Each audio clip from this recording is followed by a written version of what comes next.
بسم اللہ الرحمن الرحیم۔ لوگ دوسرے لوگوں کو اتنی تکلیف کیوں دیتے ہیں؟ ذرا ایک منٹ ٹھہر کر اس مسئلے پر غور کریں۔ وہ کون سے لوگ ہوتے ہیں جو دوسروں کو آزار نہیں دیتے؟ وہ وہی لوگ ہوتے ہیں جو اپنے آپ کو دکھ نہیں دیتے۔ ان کے اندر دکھ کا اور آزار کا لاوا اتنا شدید نہیں ہوتا کہ وہ ابل کر دوسروں پر گرنے لگے۔ چنانچہ نتیجہ یہ نکلا کہ دوسروں کو حفاظت میں رکھنے کے لیے خود کو حفاظت میں رکھنا بہت ضروری ہے۔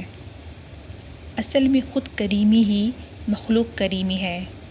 چونکہ اس کا منبع ایک ہی ہے، اس لیے یہ سبھی کو ایک سا سیراب کرتی ہے، اور خود کریمی کا اجرا اس طرح ہوتا ہے کہ سچ کو اندر آنے دیا جائے اور اپنے زخموں کی مرہم پٹی کرنے دی جائے تاکہ اپنا اندر صحت مند ہو جائے۔